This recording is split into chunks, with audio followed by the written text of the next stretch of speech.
that can permanently reduce your retirement income. Fortunately, there are affordable and flexible options available today that can help you manage the cost of long-term care. Our team can help you address the risks relevant to your retirement, including long-term care. To schedule your free retirement plan consultation, go to clearpathinvesting.com. That's clearpathinvesting.com, or call us at 636-695-2650. That's clearpathinvesting.com or 636-695-2650. Stifel Nicholas and Company Incorporated, member SIPC and NYSE. Now you can fly anywhere in the world and pay discount prices on your airline tickets. Book a flight today to London, Paris, Madrid, or anywhere else you want to go and pay a lot less guaranteed. Call the International Travel Department right now at Low Cost Airlines. 800-515-2397. 800-515-2397. That's 800-515-2397.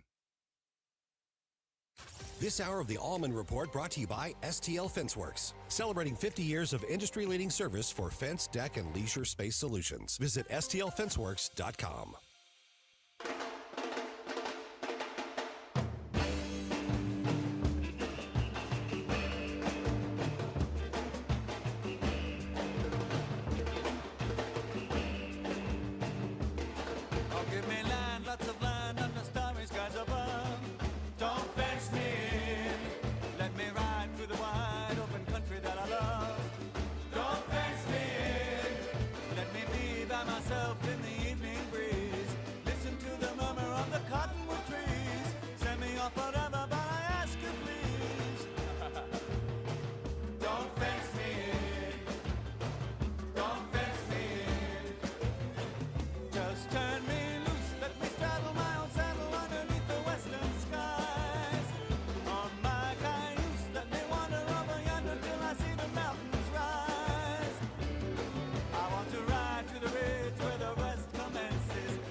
Happy Monday and happy New Year to all of you and yours. And what a new year it's starting out to be. I think the funniest part of all this is that President Trump was not going to let anybody have a weekend. It was just going to be balls to the wall, a Saturday where every single TV station, network, newspaper, everything else had to have a big call to arms, so nobody had a weekend. That's the way President Trump likes to do it. I will have to tell you, though, that there were apparently some news organizations that knew about this and didn't leak it, which is incredible. Apparently, the New York Times and the Washington Post both were made aware of this mission to get Maduro, and they didn't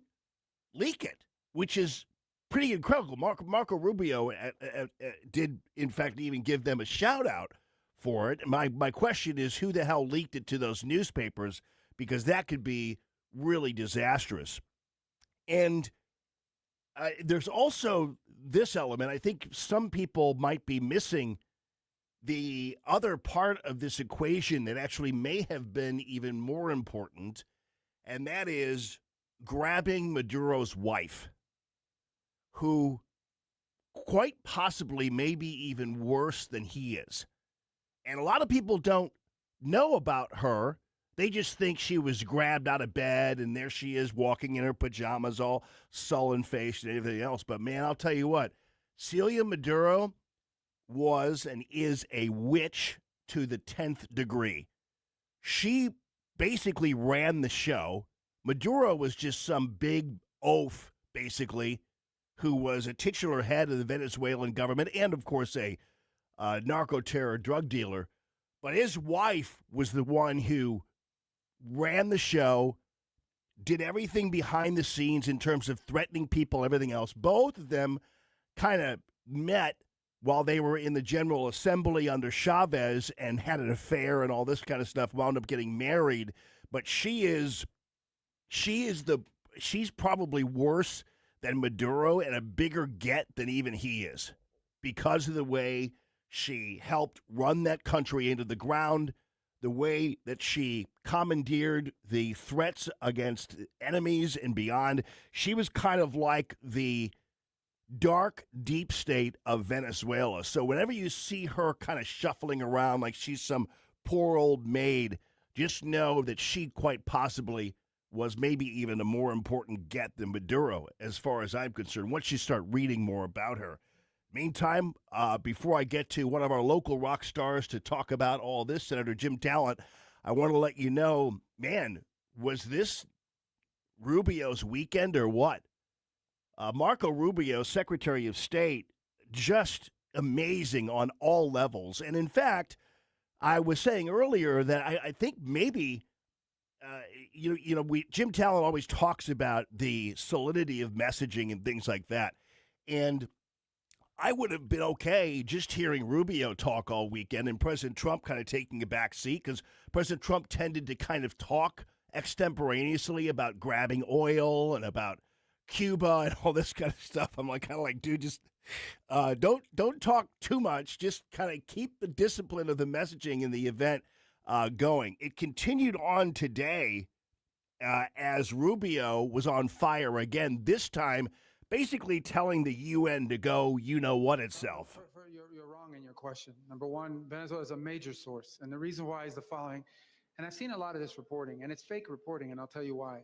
It says that somehow Venezuela is not involved in the drug trade because the UN says they're not involved in the drug. I don't care what the UN says. The UN doesn't know what they're talking about. Yeah, exactly. It's about time. And then Mike Waltz went before the UN Security Council and said similar things. So let's get right to Senator Jim Talent.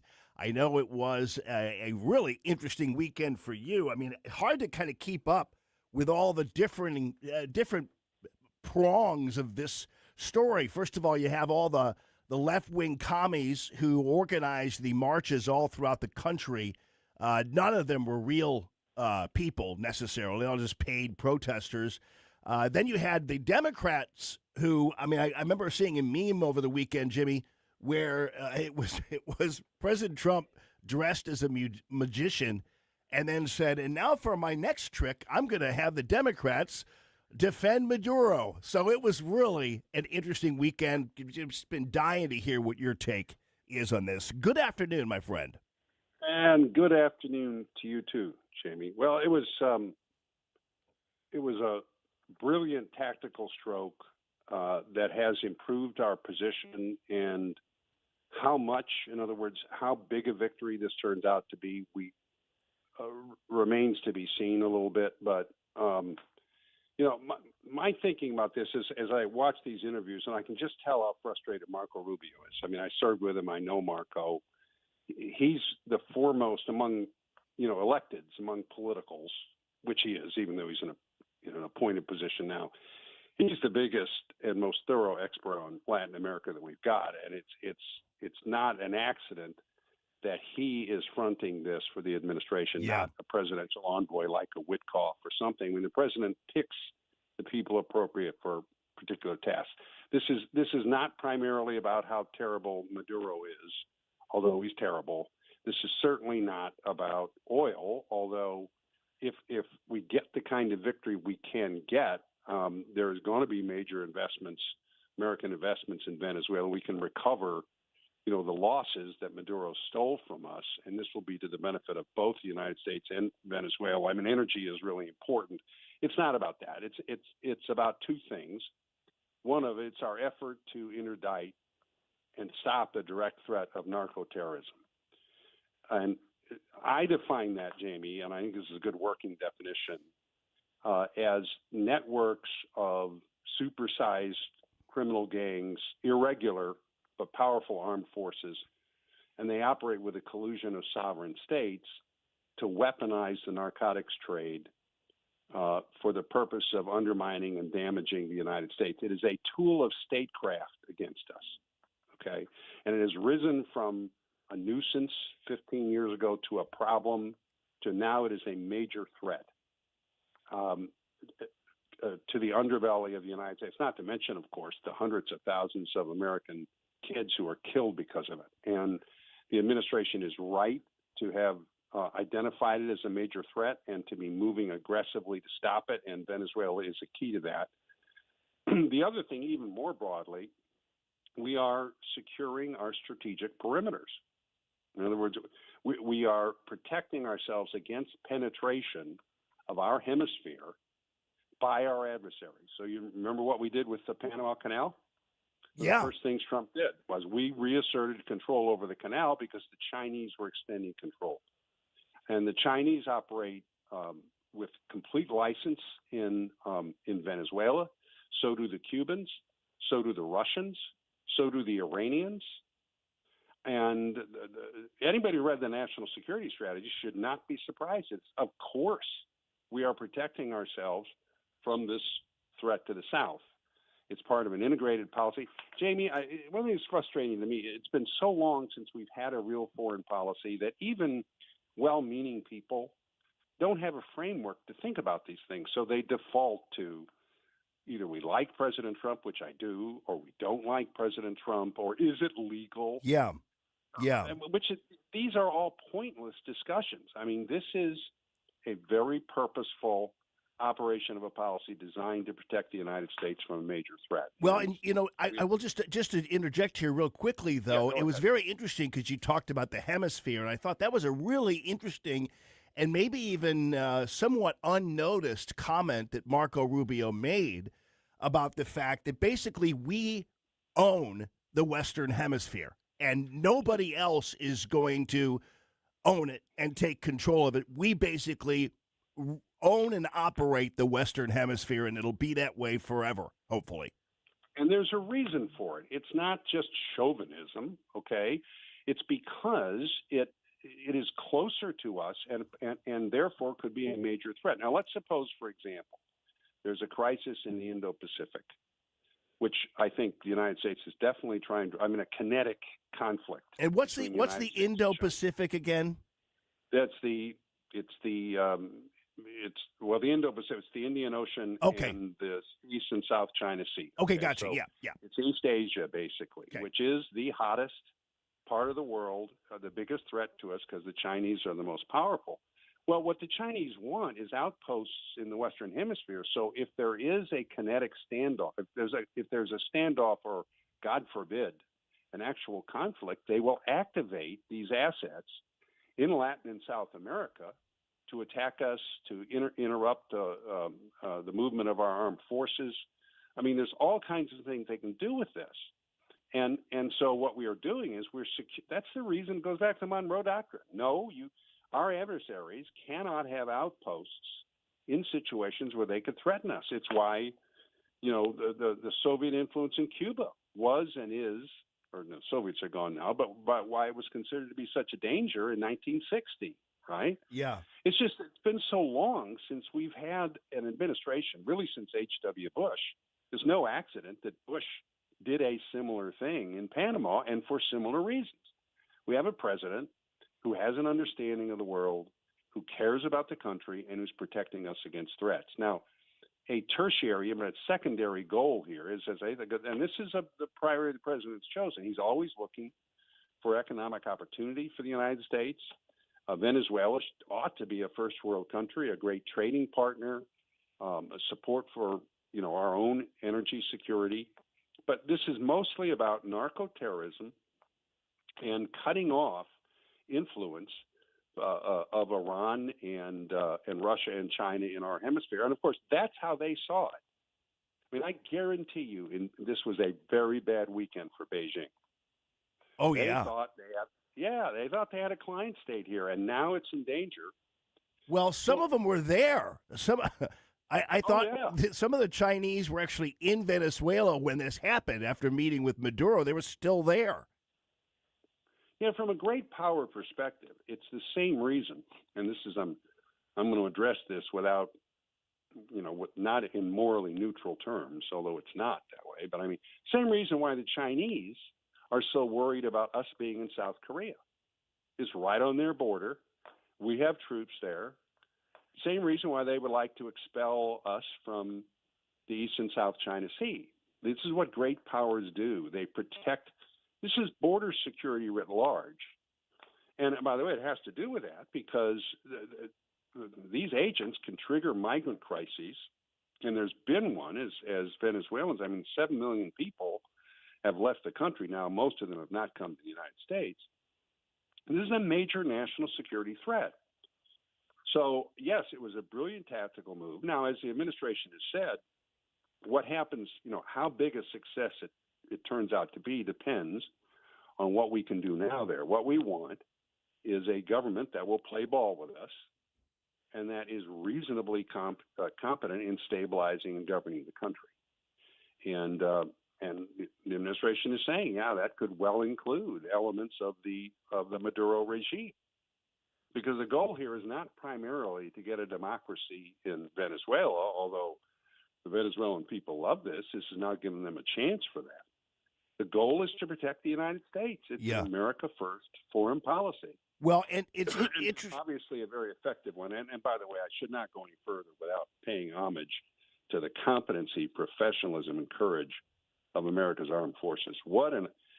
This showed the Chinese something, because I'll tell you, as powerful as they are, they couldn't have done this. I was just going to ask you, because based on your knowledge of the defense apparatus and the War Department and beyond, I don't think people – well, I think people do. I think most people do. But I'm telling you, if the more you think about what was pulled off here, the more impossible it becomes that not – well, I think there was one American injured or something. It was maybe a dented plane or something, but that was about it. I mean, I just can't believe they basically landed on a military base because that's where Maduro was living. I mean, it's just shocking to me, and beautifully so, really. And you see the coherence here of the administration's national security approach. Do you understand now why Pete Hegseth has been going crazy saying, look, we have got to emphasize merit, excellence, esprit de corps, accomplishment of the mission, lethality. I mean, because we have to be able to pull off missions like this. And we can't do it if we have a Department of Defense that is more interested in the transgender agenda, right? Or is hiring or promoting based on things other than ability and merit. And this is why Hegseth called these flag officers and generals together and said, you guys got to get going here. The American people are in danger, and we are the first line of defense, and there are things we have to do. And I think that contributed to the success of this, yes. What the Chinese can't do that we can do is the joint application, is they call it jointness. All elements of the force, intelligence, special ops, naval, all of this operating together. I mean, the kind of training and planning it takes to do this is really there aren't many armed forces that can. We can do it. The Israelis can do it. And it's a big question for the Chinese. They got the power.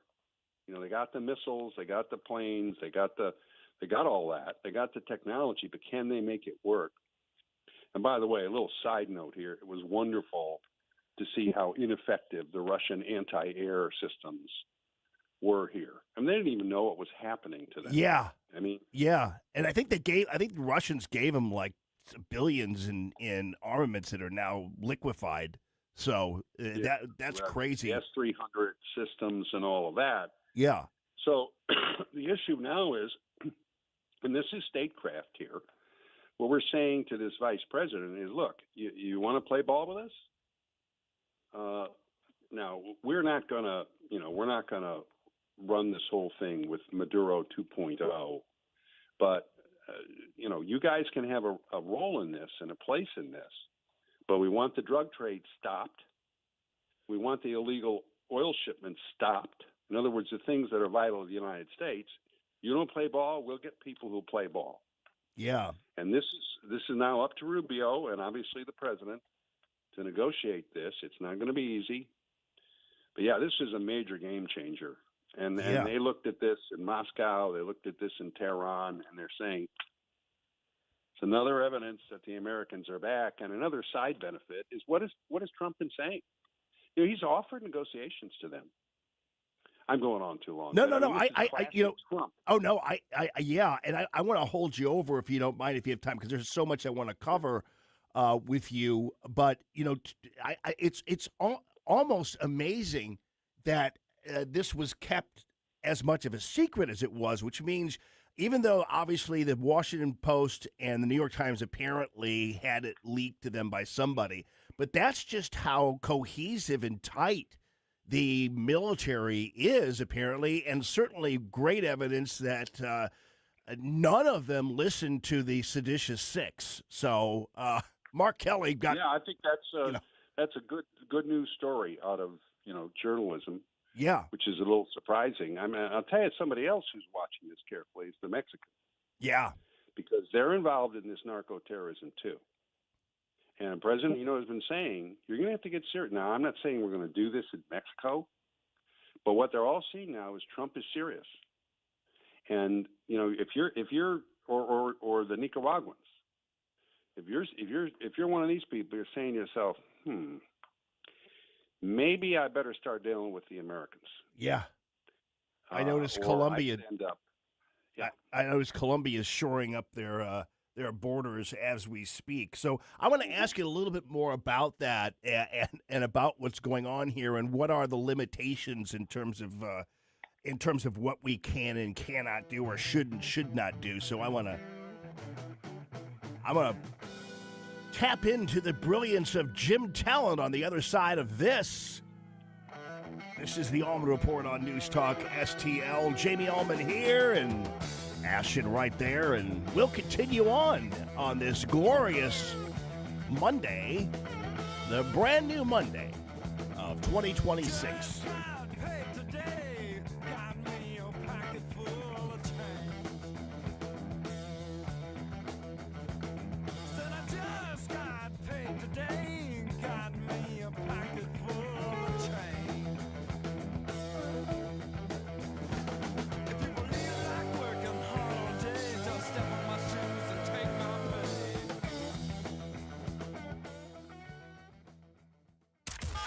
Is absolutely fantastic. Yes, I listen on my phone. If you have a phone, you have a radio. It is awesome. Download the all-new News Talk STL app and listen anytime, anywhere. Ladies and gentlemen, I want to announce a brand new sponsor of the Allman Report, and he's an old friend of mine, a great guy, and the owner of Benchmark Auto Repair in Valley Park. He is really great at what he does. He has just expanded the number of bays. It's right there at 7 Vance Road, but you can go to benchmarkautorepair.com.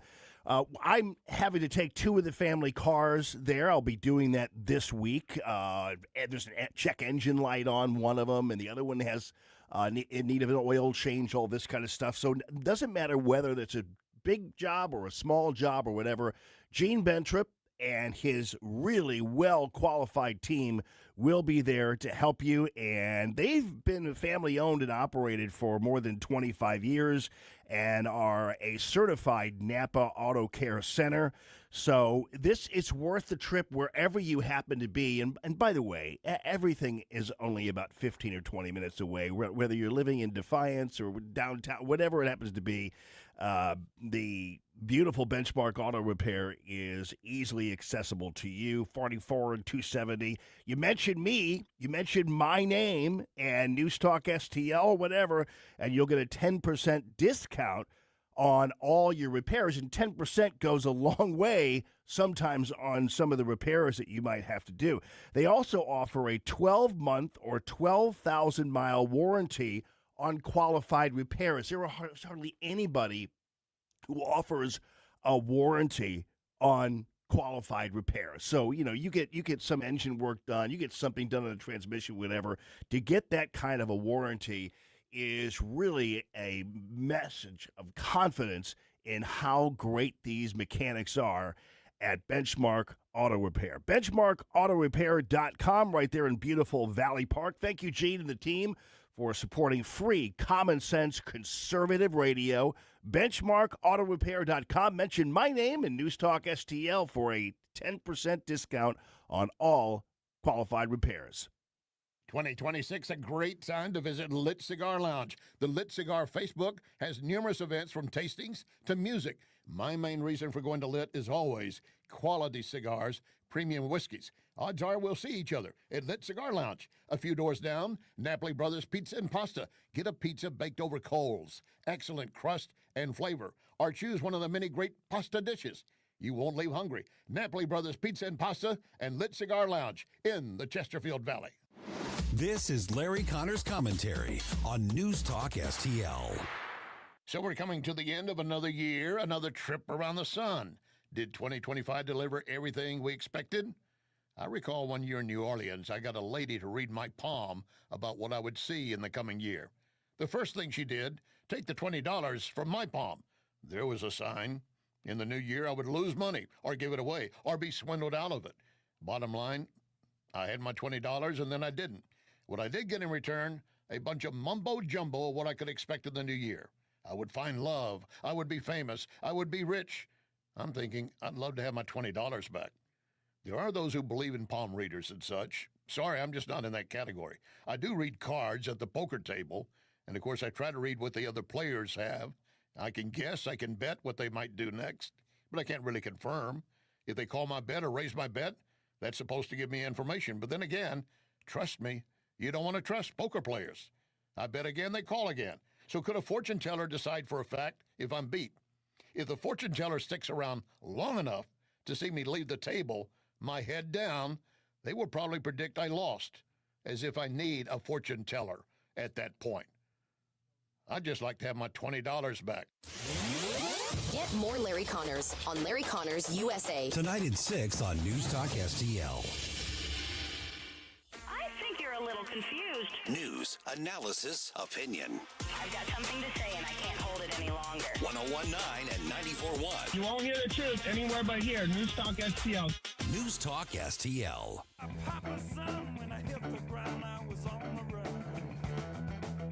Came back with this because I forgot what an awesome song this is.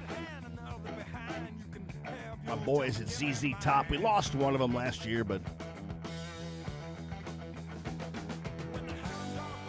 ladies and gentlemen, this is the Allman Report on News Talk STL. And the great Senator Jim Talent is staying over to wow us with his brilliance on the Venezuela issue and the geopolitical future and beyond. I do want to say, hope you had a great New Year, Jimmy. I know, I'm sure you on New Year's Eve, you had a lampshade on your head. You were doing all that kind of stuff. And I will have you know that one of the things, I know it was Christmas, but one of the things I gifted myself for the new year was a brand new trumpet, and it's blue. Oh. And I've decided I'm going to, and I'll bring it in the studio here tomorrow, you guys. I forgot that. But it's blue, and I've just started trying to learn how to play it. Just to even blow into it is something you have to learn. And so I'm dedicating myself to learning how to play the trumpet and the piano in 2026. That's what I'm going to do. Yeah. Take care of your lips and your fingers, my friend. I will. I know. I mean, it's... You need it. I mean, I want to bust a lip trying to play the trumpet. No, I had a good holiday, although I had to travel. It's unusual. I had an unusual business travel that I had to do on December 29th, and I was really going to come back and enjoy last week. And I got back in town, had a nice dinner with Brenda, and then got sick. And I was in bed with the flu for about 3 or 4 days. So I did get a lot of rest, but I'm coming out of it now, and just in time for this to happen over the weekend. And that was Well, you sound great. I was just telling people last week I had a person, a nurse who I was talking to, and she was like, "You need to get the flu shot because the flu is going to be wicked this year." So thankfully, you're all right.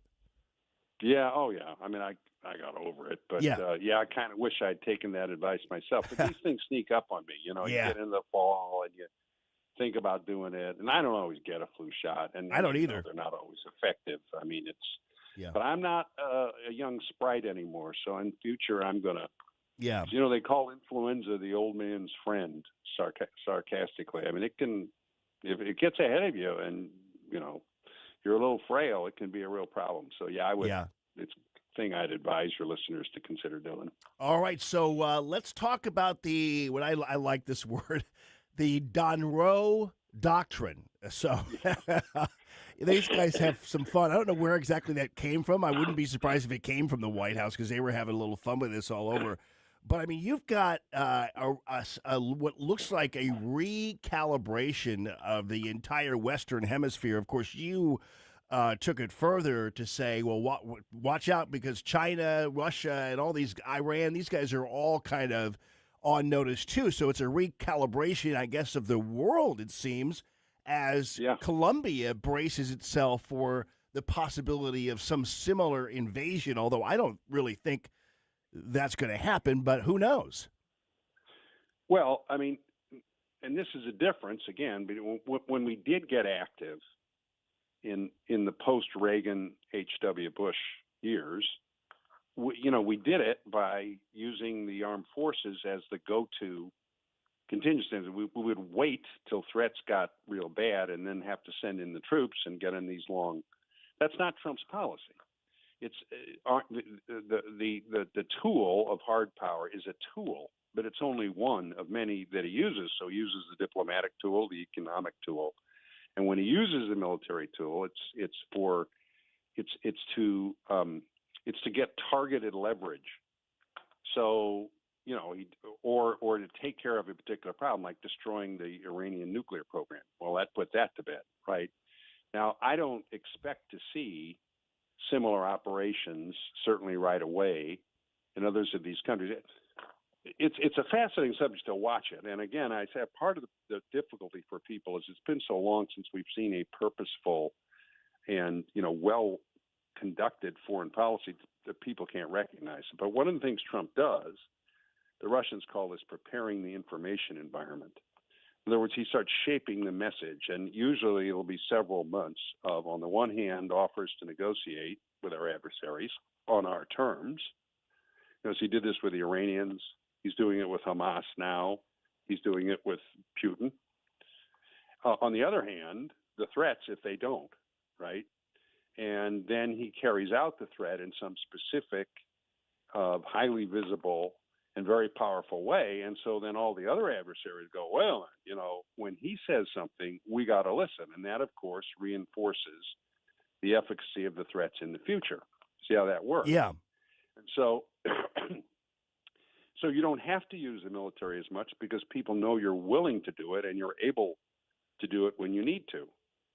So here they're going to focus now diplomatically. And it's not easy. And it may not be. I think it'll be at least reasonably successful.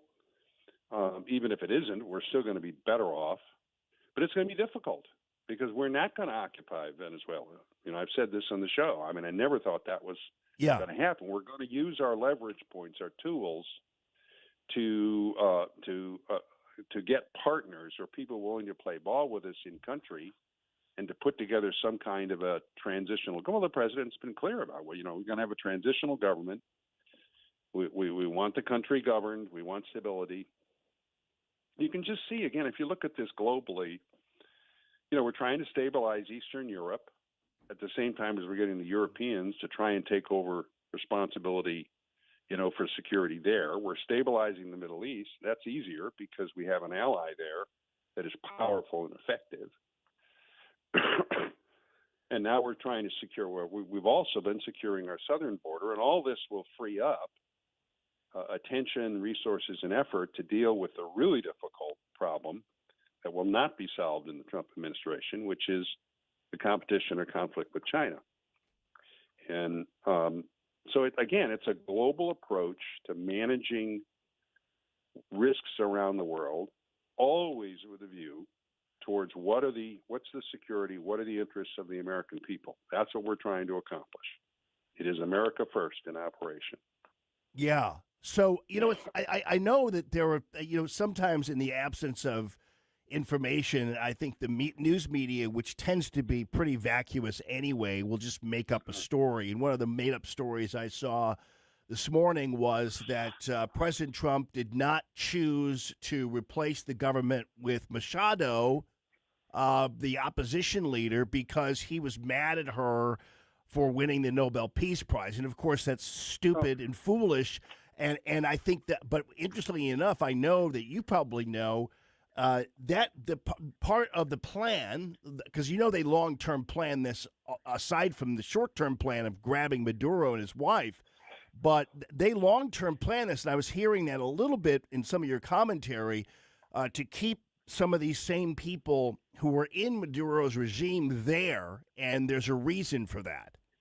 Yeah, because right now, if there was somebody, an opposition leader, who was capable of taking over, controlling the security apparatus and the army so that they could actually govern, well, that's the first place, clearly, that the president and Rubio would go, because they would be a much more reliable partner and ally. They know they can't trust Maduro's people, but we don't have anybody like that. I mean, that's obviously the judgment they've made. Now, I am not an expert, Jamie, on the different factions, in Venezuela. Okay, I mean, that you got to be a real in-country expert to know that sort of thing. But I think it's to me, it's common sense and pretty obvious that you're going to need some of these people who are part of Maduro's coalition to be willing to play ball with us. Yeah. But again, it will be on condition that they respect what we have said are our priority interests, which is the drug trade, and not getting rid of these foreigners. And I don't know how that's going to work out. I mean, though that would be the good questions to ask Rubio. Yeah. I mean, there's intelligent questions to ask him. If you could do a long form interview, if you were doing it, if you read up on it, and I can think of interviewers who can do it and probably will, and ask some good questions. It's not going to be easy. And since you know him, you can just let him know, give him my phone number. And just say, why don't you have Jamie Allman do it? Yeah, Marco Rubio, Secretary of State on the Allman Report. It'd be perfect for him. It will give you the whatever intro music you want, probably. Right. I mean, I could say, Marco, it's like a ball player getting up to hit, right? What's your intro music? Well, these guys left over. I'm going to listen. I'm going to listen to him and to all the other interviews very carefully. Yeah. They're not hiding what they're doing. No. They've been very clear about this for some time, that this is a threat, and we're going to deal with it. And, it's interesting because, again, the critics, they don't understand it. They don't even understand it well enough to criticize them effectively. You notice they said, well, you can't just attack the drug boats, right? That's illegal. Well, you can't. And then they say, okay, well, we will seize the oil tankers, and we'll impound them. Well, no, you can't do that either. That's illegal.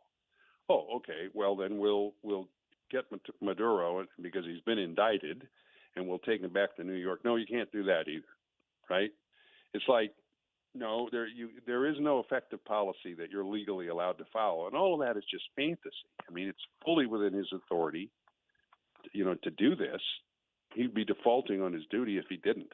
Yeah. Well, and those guys who were left over, obviously, they're kind of on a landmine that only blows up when you step off of it. They're kind of they've got basically a virtual gun trained on them right now, and they know it. Which is also why it was the importance of grabbing Maduro's wife too, which I said off the top of the show, because she was an integral part of Maduro's treachery, aside from being indicted herself. But you had to get her out of there as well, because if she were left over, it would be useless just to have Maduro, because she was just as bad. Hey, put yourself in their position, and of course the administration knows this. So they thought they had these great air defenses, which turned out to be a complete zero. They know now they've been compromised from an intelligence standpoint. That we have a lot of assets in that government, so they're looking at each other now. So wait a minute, you working for the CIA? What about you? And this is all designed to backfoot them, to make them uncertain, and to increase the incentives that they have to deal with us in some way. And listen, the fact that Trump is willing to deal with adversaries and some pretty unsavory characters gives him options in these situations that you wouldn't have if you had people who said, well, there's just no way we're ever going to deal with anybody from Maduro's regime. So now they have no choice but to oppose you, right? Yeah. So this is, and it's all of a piece. It is a purposeful, coherent foreign policy. Now, it doesn't mean you can't pick at this or that or the other thing. And I've said on the show, I think the president made certain miscalculations regarding Putin, but this is so far above everything, what his predecessors were doing. It's not even on the same plane, And I'm thrilled that we actually have a foreign policy. We're using our power to protect our people, and we're doing it in an intelligent way. Yeah. And I couldn't be more pleased. I mean, in a way, I wish I was still in office because I would pick up the phone and call Marco and just say, "You guys just did great." I mean, that was just, and I'm sure that call Eric Jamie Allman doing that, and call. You need to do me a favor, call Jamie. Yeah, first thing you need to do is call Senator Schmidt and others are, they're doing that. They're telling them you're doing a good job, and Well, that's great. What's interesting too, and a lot of this was really surreal. Did you see the image of the helicopter carrying Maduro and his wife as it flew to Brooklyn? And I guess technically that's the only path to take. But still, they went from the base to the jail in Brooklyn, and they flew right by the Statue of Liberty. Mm-hmm. I mean, I'm sure maybe that's the path anyway, but still, it was really surreal watching and imagining what they were looking at out the window. If they were, they'd be seeing the Statue of Liberty in America, and another signal of our strength. What of who we are.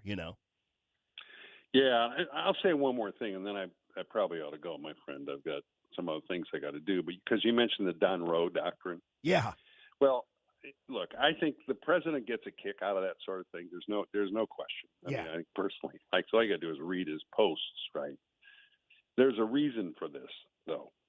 It's the great man theory of politics. In other words, the more visibly, if you're the leader of a country, you put yourself personally at the center of events, the more you are putting your country and its influence at the center of events. You want people around the world saying, what is it I need to do so that Donald Trump's going to like me? Yeah. Yeah. Because what Donald Trump's going to want you to do is the things that he wants to benefit the United States. And all these leaders around the world, friend and foe alike. When he went to Asia and he met with the new Japanese prime minister, and she was with him on the aircraft carrier. I mean, that was gold for her. Yeah. She was a friend of Donald Trump's, right? Netanyahu. And these are sophisticated leaders. I mean, Netanyahu is, going to go down as one of the great leaders of the first quarter of this century. But Trump's putting himself at the center of events, and that maximizes our influence. And he understands that, Yeah. Yeah. Well, and, you notice, too, as it relates to what the kinds of things President Trump does is, boy, nobody is seemingly a better bluff caller in recent history than President Trump. I mean, I'm sure Maduro didn't really think we were going to do anything, even as we had assets sitting out in the ocean. Once we saw the fifth video of Maduro dancing, I'm sure President Trump was like, all right, let's do this. Well, what this tells you, Jamie, if you want to look at this internally, is that, okay, we have this broad-based objective here. We're going to stop the narco-terrorism. We're going to get rid of this foreign influence. And what that tells you is that the administration has, through what they call an interagency process, this is state, defense, the intel community, they have worked up options for the president. And there's a whole process you go through. Andy Baker at the National Security. Andy Baker is effectively the National Security Advisor. I mean, Marco is technically. It's like Marco's going to end up with every job in the administration. Yeah. But, I mean, it's really being run by Andy Baker, who's Vance's guy. So he's worked all this up with input from Hegseth, from the DepSecs, from all of them. And the president chooses options. And this is the one he chose. And they trained for it. They were prepared. It's a contrast this with how Biden's team did Afghanistan. Contrast that for a second. Yeah, that's easy. I mean, and then you think that these people think they're the adults in the room. They're the ones. I mean, Jamie, you could have picked somebody off the street, one of your listeners, and they're all intelligent people, of course. You could have given them an afternoon's briefing on Afghanistan, and they'd have done that so much better than these boobs did it for Biden. And there were no accountability. None. Yeah. And the only thing that would make this whole affair cooler is if President Trump and his team demanded that they collect the reward money that was offered by the Biden administration to pay for the ballroom. I'd give it, except we don't do that, but he could give it to the men and women who carried out that. Exactly. We don't do that. I know. We don't pay bounties to the armed forces, right. We don't do that. Well, he can collect it and distribute it then. That's fine. Give it to their charities that the department, the various veterans charities. Yeah. I mean, it's $50 million, right? Wasn't it at 25 and then Biden upped it to 50? The Wounded Warriors. That would be great to give it to them. Yeah, he ought to collect. I'm sure that's just the next thing. He doesn't care about Nobel. Know. The reason I like to see him get the Nobel Peace Prize is I'd love to hear the speech he gave when they gave it to him. Oh, yeah. Oh, he'd go, he'd collect it. And that speech would be must-see TV. Yeah. No question about it. Well, Jimmy Talent, thank you for being the first guest of the brand new year and obviously illuminating as always. And so glad your recovery is going well. And we'll talk to you again later. Thanks for everything. You're welcome. I'll just cough my way into the afternoon. But all the best and the best of the new year to you, Jamie. All right. And, the show's doing great, and to all your listeners. Loving it. Thank you. And then just let Marco know I'm here. Next time I talk to him, Jamie Allman will be the first thing I say. Yes, sir. You've got my number. So, all right, buddy. Okay. I'll see you. Marco and I would get along famously. So, as the left and the Democrats go nutsoid over this whole thing, I haven't paid attention to one notorious St. Louis left-wing kook's Twitter page. I haven't bothered, and I'm not on Twitter, so maybe some of you have. And I'm predicting he's in a tizzy over all of this, too, but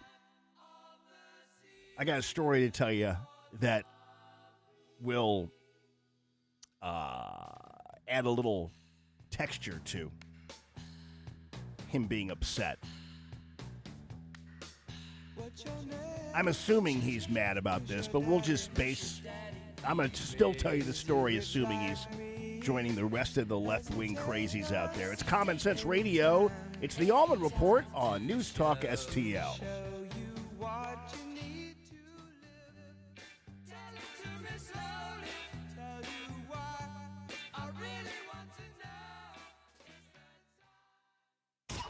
Hey, thank you very much for taking my call. News, analysis, opinion. Yes, I just want you to know what a breath of fresh air you people are. 101.9 and 94.1 News Talk STL. Well, Schneider's True Value Hardware right there in Old Town St. Peter's has been there for more than 100 years. I mean, do you know any hardware store anywhere that has been in one place for more than 100 years? Well, Schneider's has.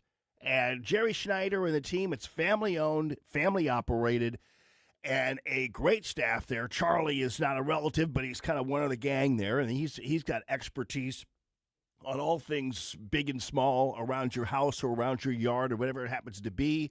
And, man, who knows? We might have kind of a shorter winter than we thought we'd have, and so go ahead, get a hold of the Steel Yard products. These are really great. These are the battery-operated ones. You charge the battery, put them on there. But the Steel product, STIHL, is really a brand-new frontier in these battery-operated, non-plug-in, non-gasoline types of yard tools and things like that. They're really good. all the rage, made very well. But just in case something goes haywire, Schneider's is not only a dealer, but they also do repairs and parts, all that kind of stuff for you on the steel products. So you go in there and you get that down-home legacy type of hardware store filled with people who support free, common sense, conservative radio. I'm super proud to have the Schneider's name associated with the Allman Report and News Talk St. Louis, and they are committed. And Old Town St. Peter's, they've been committed for 100 years, so we'll see. They'll be committed to the Allman Report for the next 100 years. Who knows, people? All I'm saying is for all of your everything from scoop to nuts, I'll steal that from Central Hardware because that's really the story that I'm trying to tell about Schneider's is that you need something, anything, you've got it. You need assistance or guidance with whatever it is you're doing, you've got it at Schneider's True Value Hardware. Just check it out at truevalue.com/Schneiders, truevalue.com/Schneiders. Tony Colombo here for Gutter Pros and Exteriors, your all-in-one service team that brings years of experience and quality that's affordable right to your doorstep. Christine and I discovered Gutter Pros and Exteriors when we bought our home and inherited a gutter problem. And they've also repaired siding damage on our home because along with gutter repair, gutter installation, and leaf protection, the Gutter Pros team are also the best for repairing other exterior damage, including fascia, soffit, and all siding repair and installation. Learn about all the ways Gutter Pros and Exteriors can help your home or business right now at gutterpros.com. 1 in 4 women will have an abortion before the age of 45 in this country. That's the tragedy we must work to stop. Mike Ferguson from The Morning Show here, and that is why Reach Reproductive Health is here, to empower parents to save the lives of innocent children and to see these families come to Christ. And you can be a part of saving and changing lives. So pray and visit outreachforlife.org to learn more, volunteer, and donate. That's outreachforlife.org. Make your holiday special with Anthony's Produce, serving our community for over 28 years. Order fresh fruit and vegetable trays for work parties, family gatherings, and celebrations. Send chocolate-covered strawberries or a stunning fruit bouquet to someone you love. Plus, get seasoned firewood for pickup or delivery to keep your home cozy all winter long. Open 7 days a week, 7 a.m. to 5 p.m. Order online at anthonysproduce.com or call 636-936-0496 on Jungerman Road in St. Peters. Colombo and Company. Join us every day for conversations with a wide variety of guests as we keep you informed and up to speed on all the important news and headlines you need to know. Live and local weekdays at 2 on News Talk STL. Good afternoon. Maduro and his witchy wife have both pleaded not guilty. So we'll follow up on that. And British Parliament is discussing Venezuela. And guess what? Nobody cares. So there we go.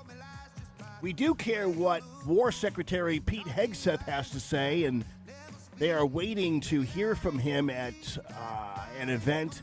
And if he does speak, we'll at least bring a portion of that live to you so you can hear what the Secretary of War has to say about what has happened over the weekend. This is, and I'll give you the story about your local left-wing personality who has no room to complain about the snatching and recovery of Maduro and his wife. So we'll follow up on that. It's a fun story. This is the Allman Report on News Talk STL. The Herzog Tomorrow Foundation provides private school tuition scholarships through Missouri's new Most Scholars program to cover the cost of accessible, high-quality schooling. Hi, this is Myella Esser with the Herzog Tomorrow Foundation. Our private school tuition scholarships wouldn't be possible without the support of generous Missouri taxpayers. If you're a Missouri taxpayer interested in redirecting your tax dollars and sending them to Missouri students in need of a better education, please contact me at herzogmostscholars.org. Better education for students creates a better tomorrow for all. Learn how you can help provide a better education for Missouri students at herzogmostscholars.org. That's herzogmostscholars.org. Also, sign up for The Lion, an initiative of the Herzog Foundation that carries articles covering a wide range of issues facing American families and culture. herzogfoundation.com. That's herzogfoundation.com. Hi, this is Mark Harder with RE/MAX Results, the region's largest RE/MAX real estate brokerage. It is cold outside, but the real estate market is hot. This is a great time to buy or sell a home. Interest rates are also declining, which gives you more buying power. Someday is not a day on the calendar, but today is. Call me at 314-852-8933 for a free custom home buying plan. 314-852-8933. Why leave your company's story to chance? In today's digital world, video content isn't just an option. It's essential for your success. At Blue Ocean Media Group, we've spent decades crafting compelling visual stories for businesses just like yours. From concept to completion, our award-winning team transforms your vision into powerful video content that connects with your audience and drives results. Don't trust your brand to amateurs. Partner with Blue Ocean Media Group. Visit blueoceanmediagroup.com today, and let's bring your story to life. KLGY HD3 Clayton, K270BW Bellefonte, KNBS Bowling Green. This is News Talk STL at 1019, 94.1, and always streaming at newstalkstl.com. Breaking news at Town Hall. I'm Bob Agnew in Washington. A big announcement from Minnesota Governor Tim Walz today. He says he has decided to end his re-election campaign after weekend consultations confronting his state's fraud scandal. As I reflect on this moment with my family and my team over the holidays, I came to the conclusion that I can't give a political campaign my all. Every minute that I spend defending my own political interest would be a minute I can't spend defending the people of Minnesota against the criminals who prey on our generosity and the cynics who want to prey on our differences. Deposed Venezuelan leader Nicolas Maduro has declared himself to be innocent. He pleaded not guilty to federal drug trafficking charges today in a New York courtroom, telling the judge, quote, "I am not guilty. I am a decent man." Shares of major U.S. companies in the energy sector are sharply higher after President Trump announced plans to take control of Venezuela's struggling oil industry after the capture of Maduro. President Trump vowing to revitalize oil production there. The solution, he says, is the return of U.S. oil companies who were kicked out of the country by Hugo Chavez. We're going to have the big oil companies go in. They're going to fix the infrastructure. They're going to invest money. We're not going to invest anything. The president says they will try to help the Venezuelan people. Defense Secretary Hegseth censoring Democratic Senator Mark Kelly. In November, Kelly joined 5 other lawmakers in a video that called on troops to uphold the Constitution and not follow illegal orders. Defense Secretary Hegseth said the censure was a necessary step toward proceedings that could result in a demotion from Kelly's retired rank of captain. Kelly responded by calling the move outrageous and wrong. The senator said it sends the message to every single retired service member that if they say something Hegseth or Donald Trump doesn't like, they will come after them the same way. Greg Clugston, Washington. More on these stories at townhall.com. It's Mike Gallagher wishing you a Happy New Year. If you're like most people, this is the week you look at your budget and think, all right, time to get things under control. Here's one of the smartest ways to start 2026. Call my friends at Fellowship Home Loans. They can help lower your monthly mortgage payment. And yes, you can still skip your next 2 payments. Imagine not making a mortgage payment in January or February. That's how you create real financial breathing room. If you need some cash to pay off high-interest credit cards from the holidays, a cash-out refinance might just be perfect for you. And if you prefer a line of credit, Fellowship's new fixed-rate HELOC gives you funds fast with a rate that never changes. Start the year on solid footing. I've used Fellowship personally. I trust these guys. Before the January bills hit, go to fellowshiphomeloans.com/MikeG, fellowshiphomeloans.com/MikeG, or call 800-510-MIKE, 800-510-6453, fellowshiphomeloans.com/MikeG. Fellowship Home Loans, mortgage lending by the book. Nationwide Mortgage Bankers, DBA Fellowship Home Loans, Equal Housing Lender, NMLS number 819382. This hour of News Talk STL is brought to you by Rodney and Jen Wallner and the entire Wallner home selling team at Berkshire Hathaway. Call them today at 314-810-SOLD. 314-810-SOLD. From the Michaels Flooring Outlet Weather Center. The sun is shining through some high, thin clouds today, but I'd call it mostly sunny and mild. High temperature in the upper 50s. A normal high for the state's about 40 degrees, so we're way above normal and will be above normal each workday this week, although there is a chance for some rain by later in the week. I'm KMOV First Alert meteorologist Kent Earhart. Parents want more choices rather than fewer when it comes to their children's education. And now some Missouri parents will have one more option to get their children the best education available. Low-income students and those with disabilities in Missouri's largest communities can now apply for an Empowerment Scholarship Account, or ESA. With an ESA, the money the state would normally pay to your child's public school goes into an account that you control. You can use the funds for private school tuition, online learning programs, a private tutor, or other approved uses. You can tailor your child's education. For too long, Missouri officials have operated on the mistaken notion that parents only need one choice. They're assigned public school based on their address. ESAs put parents in charge. It's school choice at its best, with money following the students to the place that best fits their needs. Learn more at showmeinstitute.org. This Show Me Minute has been brought to you by Show Me Institute and Show Me Opportunity. I'm Dr. TJ, owner of the Institute of Natural Health, co-owner of Optimal Nutraceuticals, and the host of Wellness One. Wellness One is designed to cut through the nonsense and provide you common sense science-based information regarding health and wellness. On the show, we discuss topics like thyroid health, gut health, hormone optimization, and many others. Our show airs Saturdays at 10 a.m. and 2 p.m. and Sundays at 11 a.m. and 3 p.m. right here on Newstalk STL. And you can visit us at inhstl.com. That's inhstl.com. Hi, it's Ken Williams, and my favorite Capriati sandwich is the Cap Pastrami. You've got hot pastrami, melty Swiss cheese, crunchy coleslaw, and zesty Russian dressing. What else do you need? I love Capriati's, and you will too. On Manchester at McKnight in Rock Hill.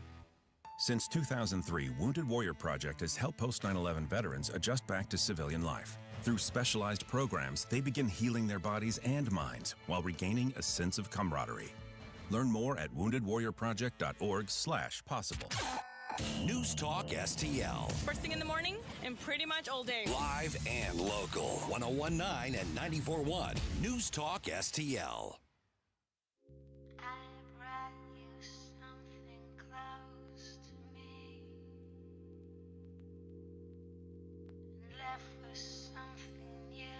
Good afternoon, everyone, and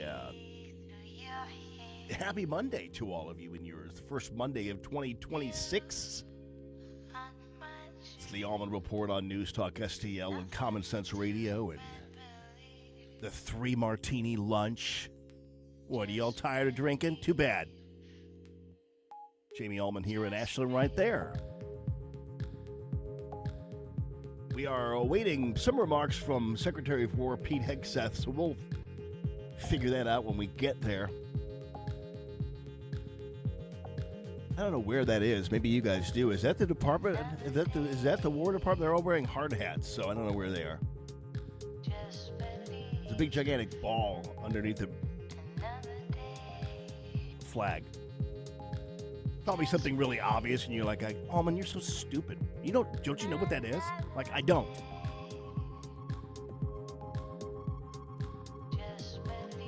Aside from my blue horn, I was really doing some interesting, non-essential tasks the last 4 days or so. I was been showing a few homes and here and there, but a long time ago, it was almost like 4 years ago, I bought a bunch of vintage cameras. Like, I bought a Kodak portable camera from 1909. It's a pop-out camera. It's really cool. And then I have a Brownie Hawkeye. I have 2 of those. One from the 30s and the other from like the 50s. And you know what you could do? You can get... So I went on this website called Film Something or Other. I don't know what it's called.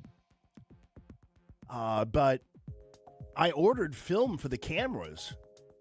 Like, you can use 116 film. You could use 120. They just give you these spool adjusters. So you can actually just kind of change the spool in the camera and actually use it. You just have to have these little hacks, that you could buy on this website. I can't remember what it's called, but I ordered the 2 of them each for the Brownie Hawkeye and my other Brownie Hawkeye. So I'm going to start taking some groovy pictures. I have a Polaroid land camera that's like from the 60s.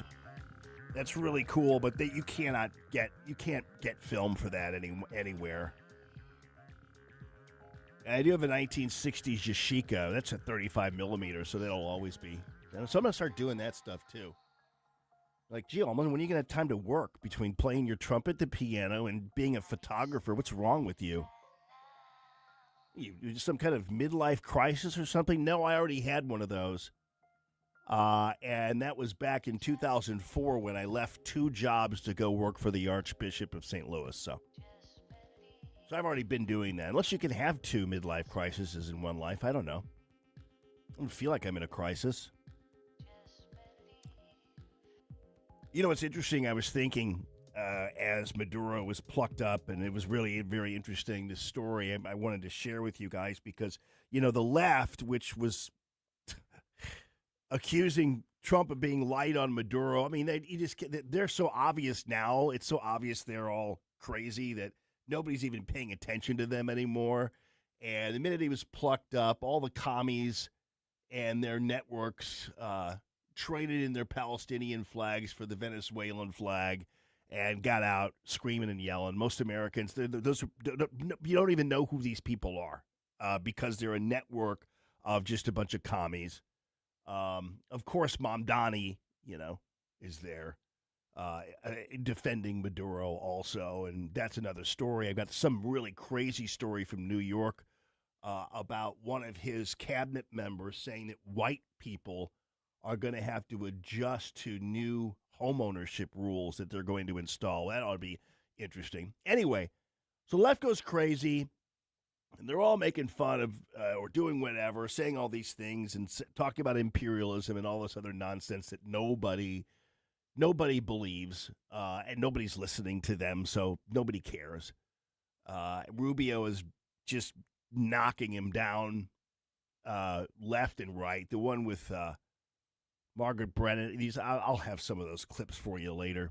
But I did want to get to this story, which I thought was interesting because, George H.W. Bush snatched Noriega. And do you know what date he snatched him? We did. January 3rd. Yeah, the same day in, I think it was 1989 or whatever. I can't remember the date. You guys might do that. But it was the exact same day they grabbed Maduro. I mean, of the month and day. Same day, month and day, that they grabbed Noriega. So it brought to mind a guy who I used to work with, and he really hated Trump and hated people who are conservative to the point where he was really, he would get angry, to the point where it gave him heart trouble. Charles Jaco. And Jaco, I used to work with him at a radio station. We had a show together. And then he just became a left-wing kook. He worked for Channel 2 for a while. I do have to say he was nice enough once when we were on a panel in 2012 to ask about my son, Ethan, who was in Iraq. So, he's not a dark character, but he was, he's something else. So I'm not on his Twitter feed. Maybe you guys can check it and see what he's saying on X about this whole thing. But if I'm him, I'm kind of sitting this one out because when Charles Jaco came from CNN, he came to work for KMOX, the blowtorch in St. Louis. But that was a big deal.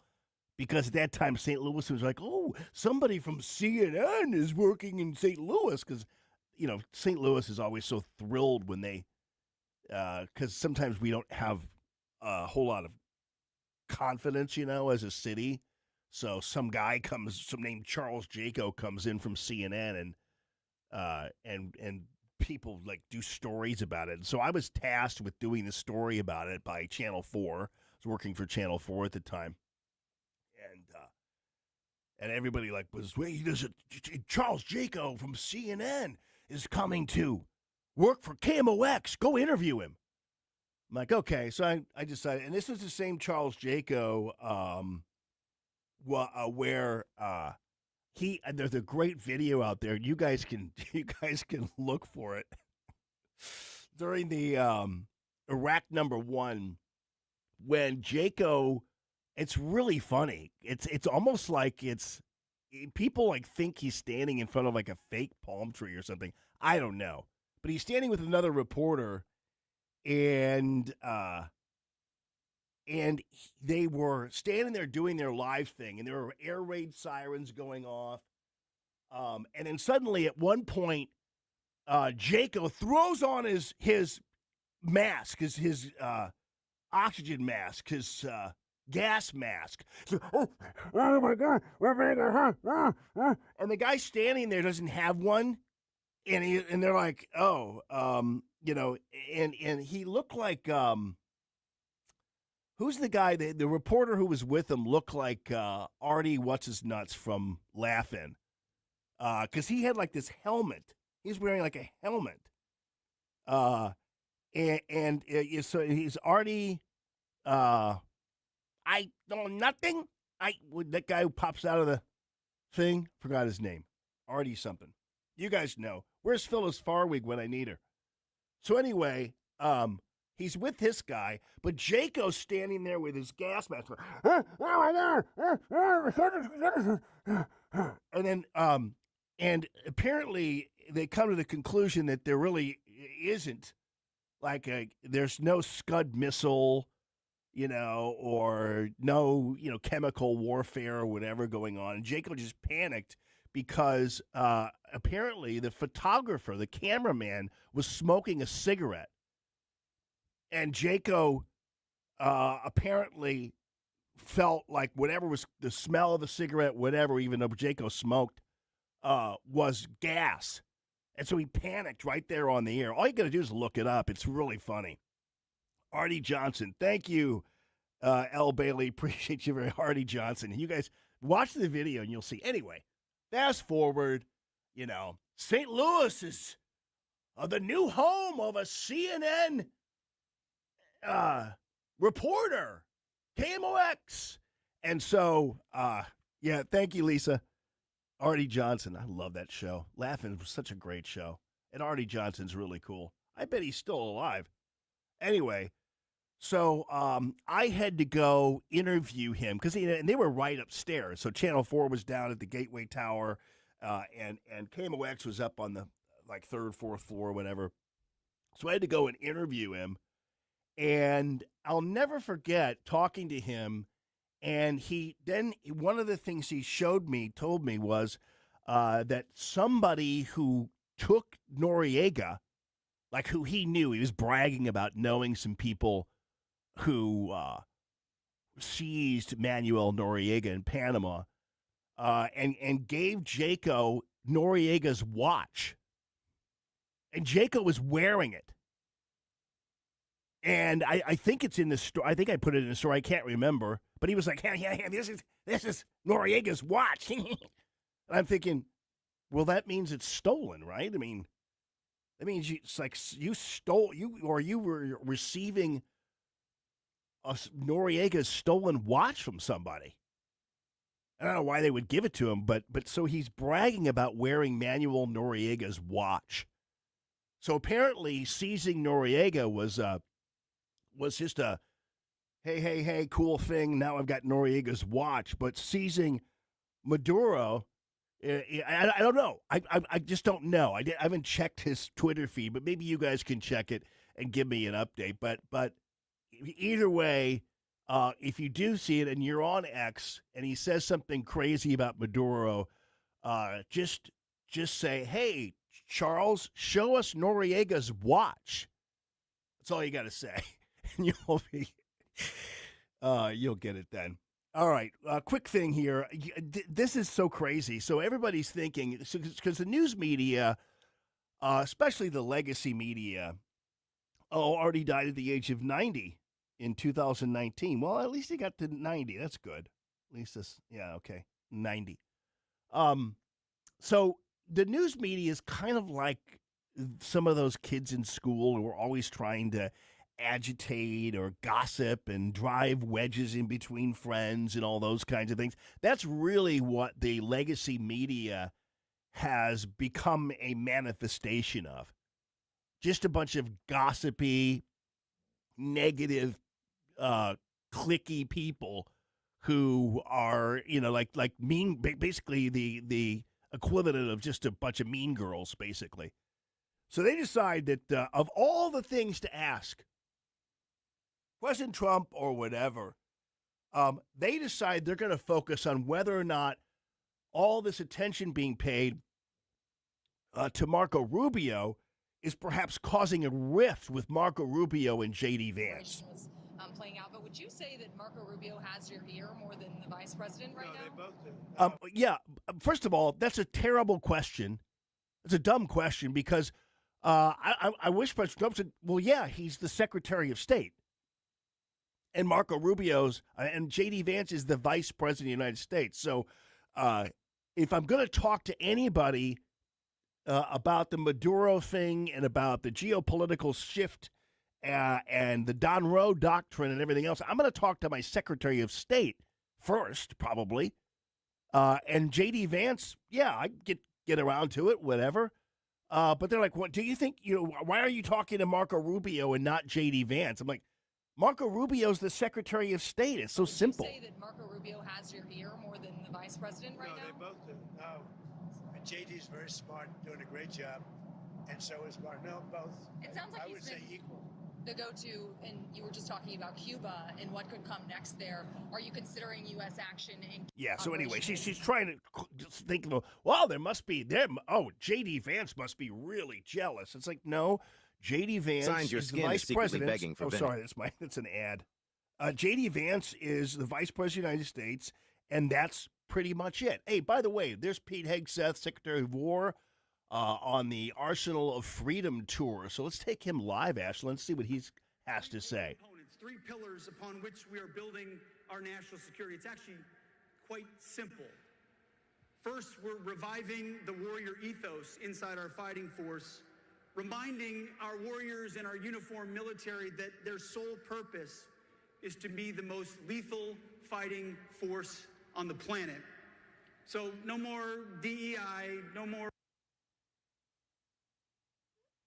Did they cut him off because he's cussing, or is it not there? Live now from Fox News. It's just standards, accountability, readiness, training, discipline, and lethality. Back to basics across the department. Okay, well, that's fair enough. And Jim Talent actually nailed it earlier when he was on the show, and he said that what happened with the action that took place, this daring seizure of Maduro and his wicked wife, was actually a conglomeration and a symbol of the return of the war machine and the military that Pete Hegseth and his team have said they wanted to get back to. And so, perhaps what we saw with the success of this, which is really just wildly amazing, maybe this is indeed the outgrowth of a new ethos, as Pete Hegseth has called it, in our military, and wouldn't surprise me one little bit. All right, you want to...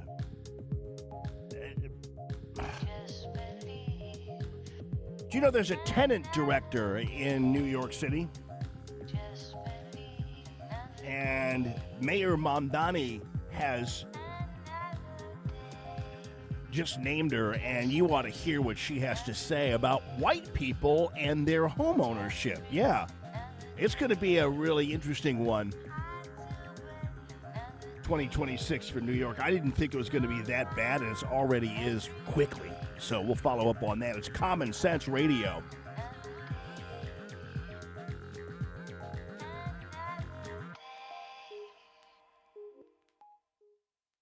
I think we should be able to have a civil conversation. The news and talk that matters to St. Louis. This conversation has completely made me crazy. This is complete insanity. News Talk STL. Ladies and gentlemen, the Gemini Wealth Group, and I got to tell you, Jeff Portman and the team are just incredible people.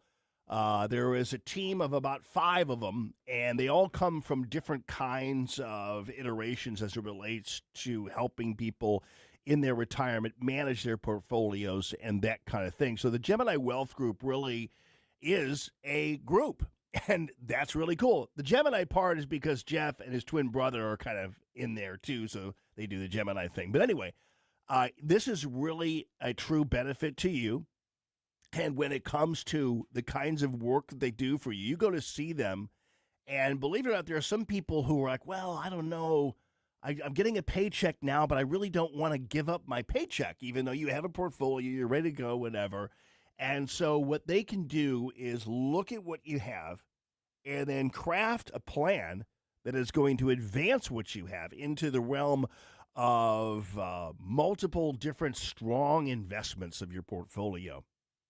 They've got a system that is different than anybody else, and it's growing retirement portfolios bigger and better than anybody else. And so they'll do that for you to the point where the goal is sometimes, well, they don't ever want you to touch the nugget of your portfolio. You can live off the dividends, that kind of thing. So they plan and they start to figure out, hey, what's your health cost going to be? What's your housing cost going to be? What about the grandkids? What are you thinking about with that? Those kinds of things they'll make sure you're ready for, and then you get your retirement permission slip. That's what they talk about. We're going to give you permission to retire because we got you covered here at the Gemini Wealth Group. The GeminiWealthGroup.com, strong supporters of free, common sense, conservative radio. The GeminiWealthGroup.com. When it comes to heating, cooling, and refrigeration, trust the family that's been keeping St. Peter's comfortable since 1974. Hey, it's Susie Moore, and Pranger HVAC is small enough to care, experienced enough to deliver. Got a competitor's bid? They'll beat it by 20%, guaranteed. From home HVAC to commercial refrigeration, beer caves to restaurant coolers, Pranger does it all. Licensed, insured, and 100% customer satisfaction guaranteed. Pranger HVAC. Call 314-640-9617 or find them on Facebook. That's 314-640-9617.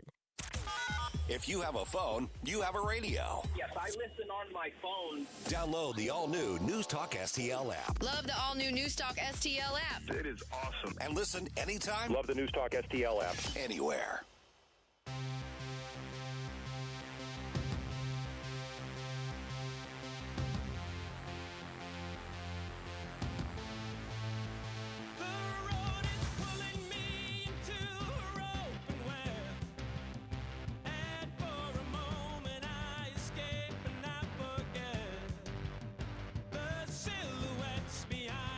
Ladies and gentlemen, welcome to the Allman Report.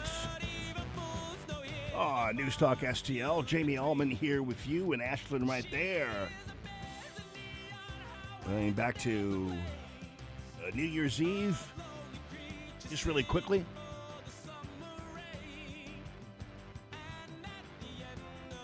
You see some of the celebrations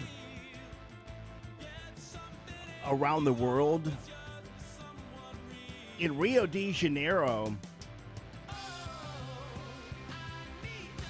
in Brazil, did you see where? So they have the beach there.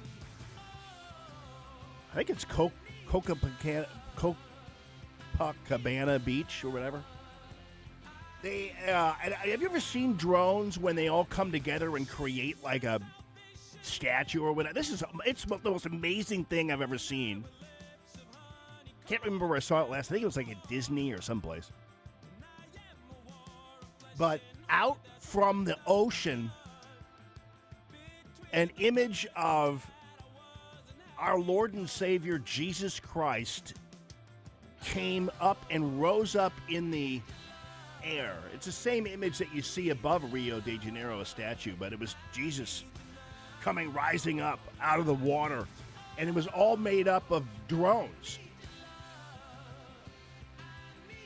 And the Brazilian, they were just all going crazy. It was the most beautiful thing I've ever seen, really. It's kind of amazing because it looks so real.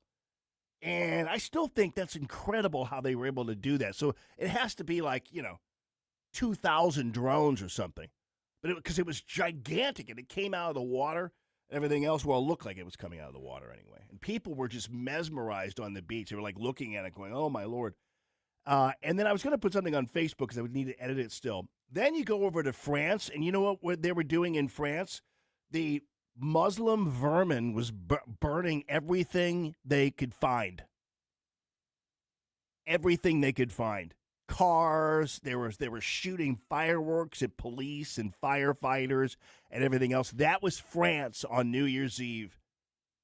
And when you compare that to Rio de Janeiro, you know damn well what the difference is. It's really super easy to see.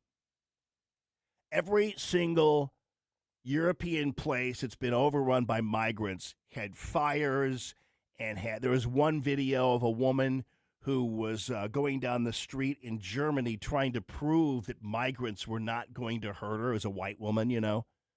And she got hit with cans and bottles and slapped and everything else. She tried to do this live stream, and all you did was watch her get pummeled by a bunch of Muslim vermin migrants on the street in Germany.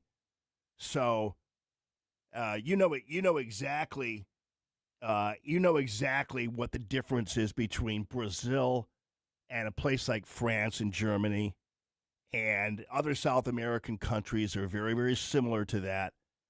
And even there are some countries still in Europe, like Denmark, and who are different, because you didn't see anything burning in Denmark, and there's a reason for that. So you know what the difference is, and it's provable when you saw what happens on New Year's Eve. So that's how that works. All right. So meanwhile, of course, the usual suspects here. In case you guys didn't know, I don't know whether you knew, and I know Tim Walz is not running again and everything else, and this whole Somali thing.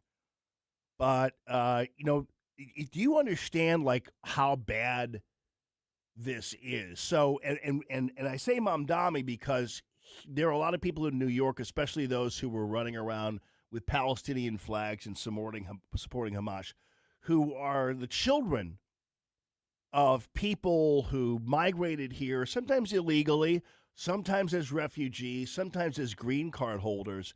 But if you look at the pattern of some of these cultures and things like that, it's their children that actually are the worst ones. So the people who came here like 20 years ago, kind of as just, the American largesse, and the Somalians came here 20 years ago or so, 25 years ago or so. And the problem is they come over here, they have a bunch of babies. They never assimilate. They do not assimilate to other cultures at all. They do not. They don't marry other cultures, and they don't like other cultures, and they think they're above other cultures. They never assimilate. They only speak English enough to be able to take advantage of other people, and they have a birth rate that is through the roof. That's what they have. So, it's the equivalent of running around peeing on trees. That's what they do. And so these migrant communities, so that's why you're seeing a lot of these people, even on Twitter. I mean, look at the last names of all the people barking about the capture of Maduro, or look at the last names of the people who are really far left individuals and those kinds of things, and you'll know. And that's not me being a white supremacist or whatever, ethnocentric American. We know what's going on. So the offspring of many of these people are the ones who really do wind up causing the most trouble around here. Mamdani is a great example of that, the Uganda trust fund baby.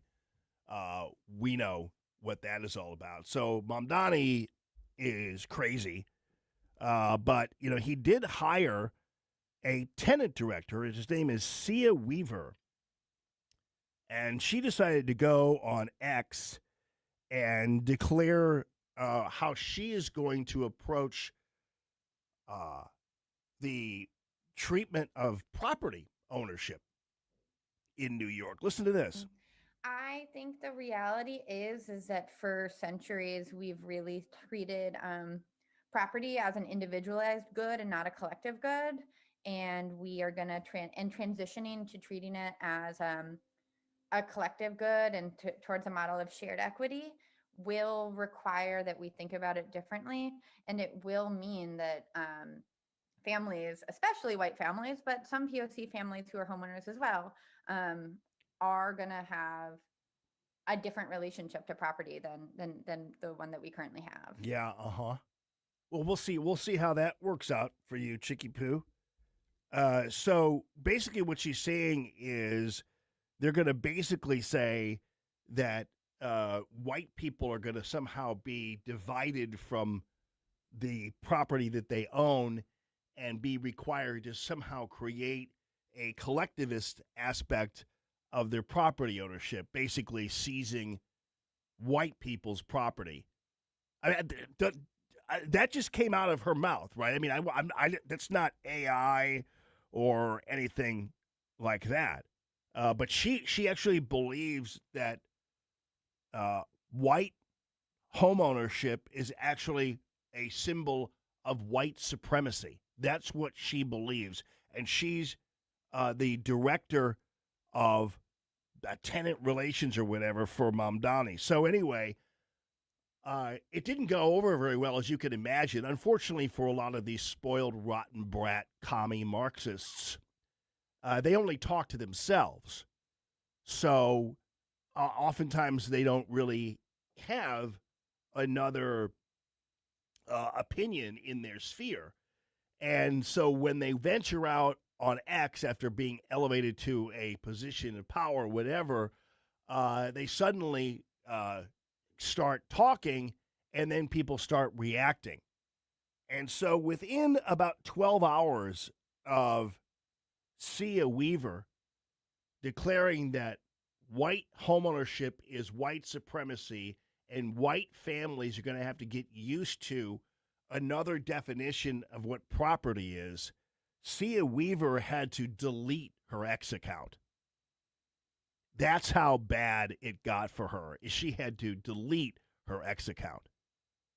Now, keep in mind that we've seen this happen before. We saw what happened when the cloistered marketing manager of Bud Light started running her mouth in a public sphere, and we saw what happened there. So a lot of times these people wind up kind of fumigating themselves, so they basically deport themselves from X and from certain kinds of jobs, and that was really a bad one. But that's not, again, you saw what his speech was about on the loveliness of collectivism, and the only problem, well, among many, that these people are going to have is that I don't think they've ever really physically tried to extract or divide anybody from their house. And so, unless these guys want a civil war or whatever it happens to be, all of their visions for things will never happen. And if they try them, they will learn very quickly how that would never happen. It's kind of like people worry about Sharia law.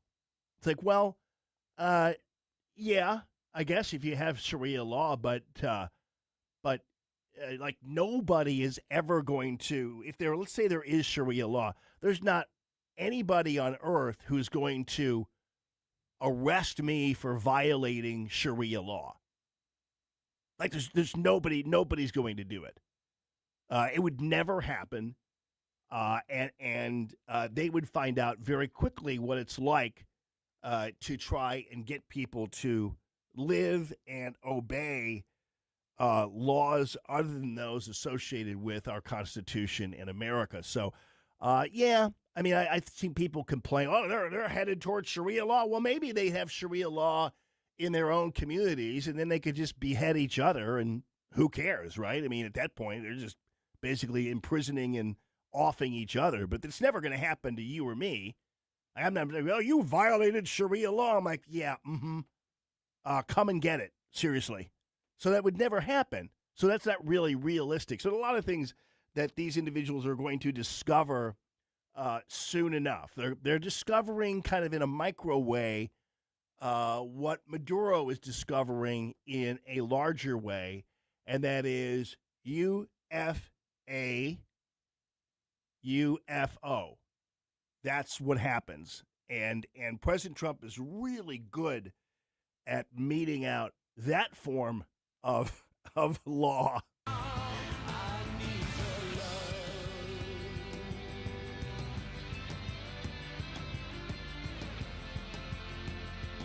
So the Sunday snoozer shows, man, where is this new president of CBS when it comes to Margaret Brennan? My goodness, Barry Weiss, you have a lot more work to do, my dear. Some people ask, hey, how come Marco Rubio and J.D. Vance and these guys even go on these shows? You know why?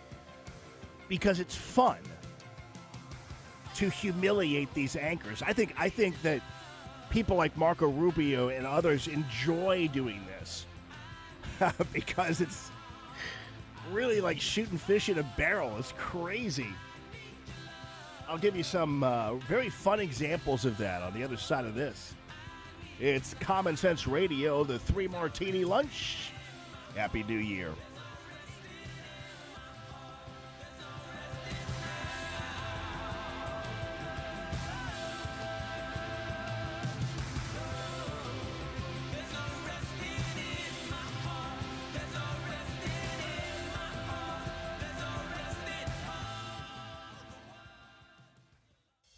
All the information I need on the drive to work. Mike Ferguson in the morning. I keep it on throughout the day, whether it's local, national, or something big that's happening overseas. News, analysis, and opinion. St. Louis is #1 for conservative talk. News Talk STL. Ladies and gentlemen, Buckingham Pest Control, and I got to tell you, one of my favorite guys on the planet is Noel Buckingham. He's been a friend of mine for a long time, supported another radio show that I had, and really appreciate all that he has done. And he's back with the Allman Report and the 3 Martini Lunch and Common Sense Radio. Here is the deal. This is really cool. It's a brand new frontier in all of the world of insulation. So you're thinking, wait, Allman, I thought you were talking about pest control. I am. Pest control installation. How does that sound? So you've got this really cool insulation that is installed by my friends at Buckingham Pest Control and Noel and his team that you're also going to get a Spire rebate for, by the way.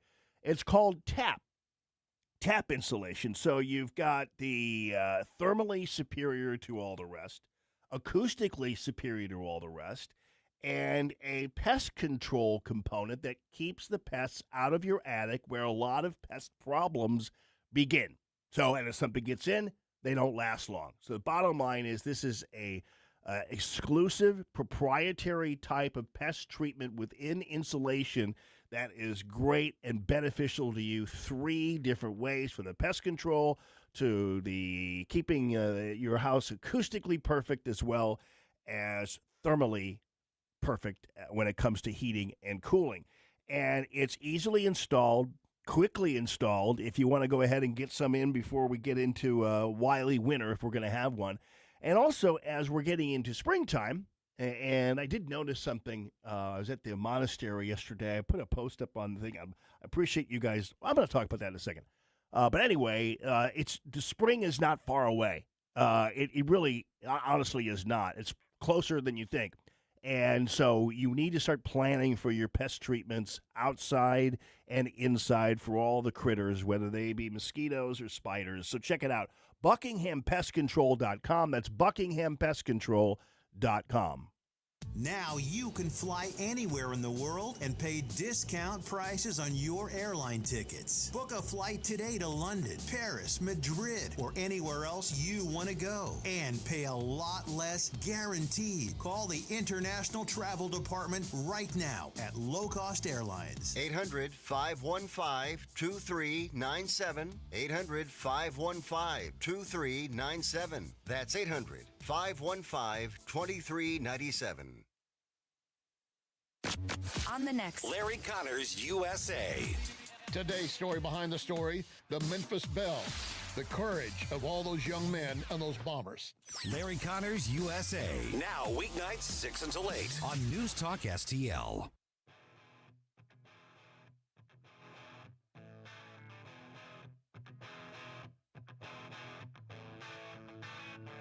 Make up your mind. Decide to walk with me around the lake tonight. Don't do it. Around the lake. Don't walk around the lake with that guy.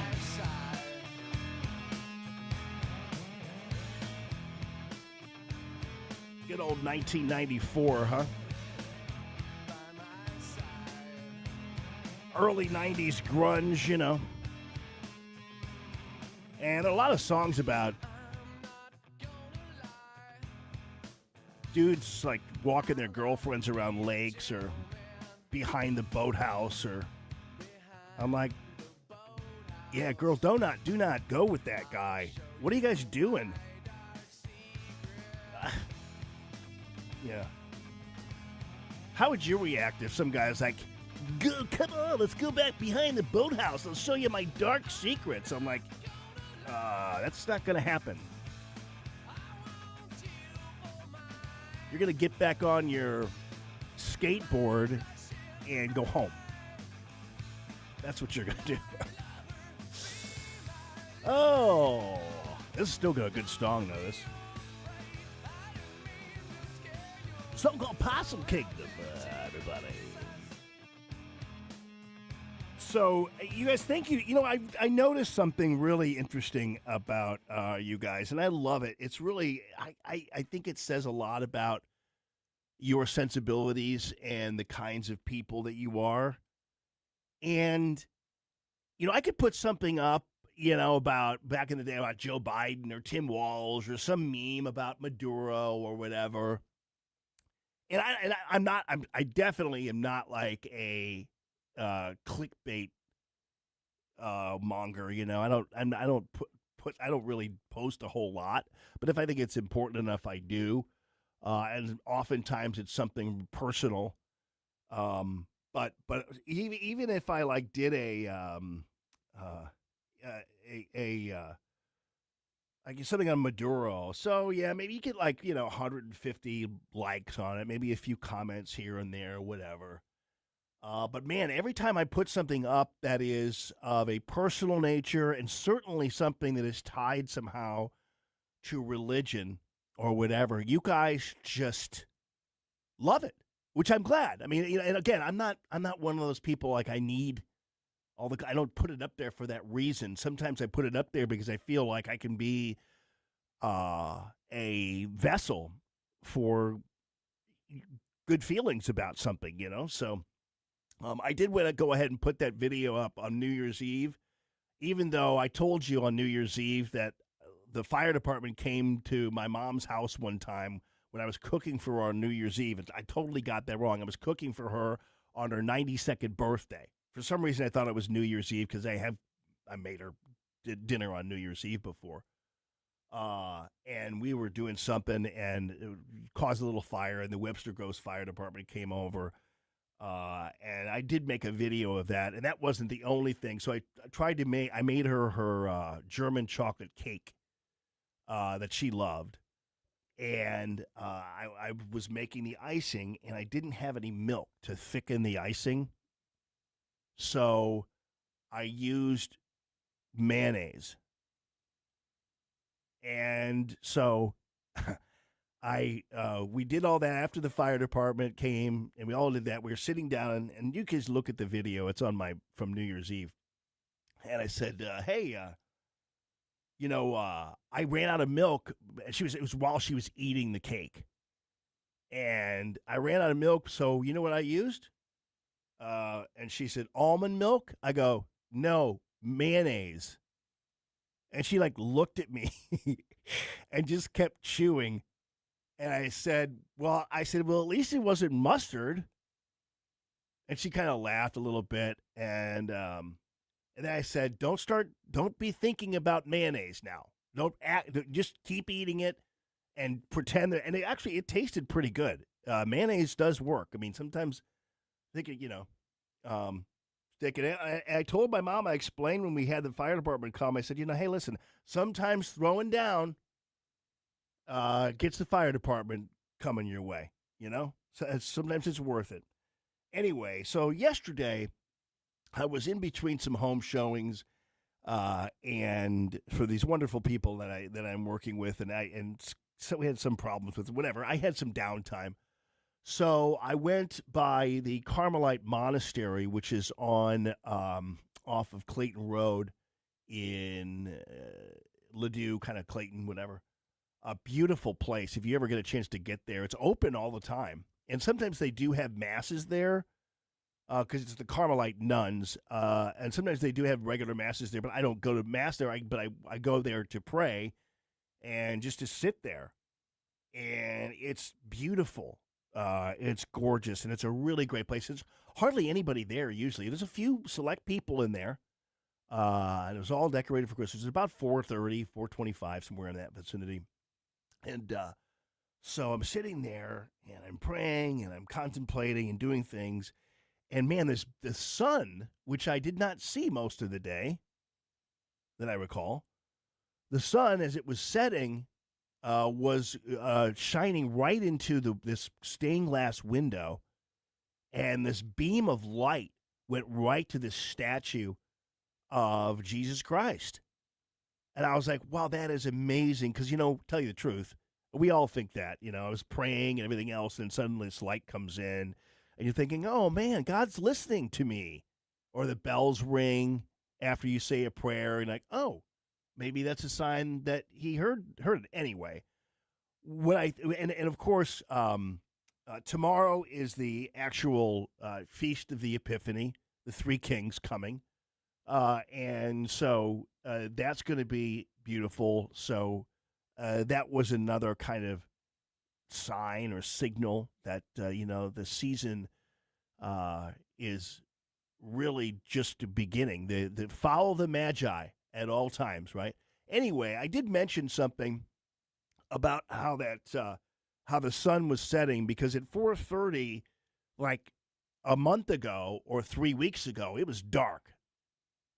So I think what happened is last week there was some kind of bizernal equinox. I don't know what it was, but that meant basically that summer is right around the corner. So the fact that the sun was in that position was kind of God's reminder of there's hope. Winter's almost over. Spring is on the way.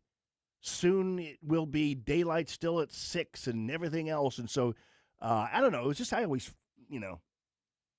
get all sentimental about this stuff, sometimes. But anyway, I put that up on the Facebook, and like 600, 700 people liked it. I'm like, I mean, wow. And it's funny because what it says to me a lot with people is that that really things that touch them the most might not be a snarky little Maduro post, but something related to something that they can immediately relate to. And of course, it's God or your mom or your kids or wife, husband, whatever.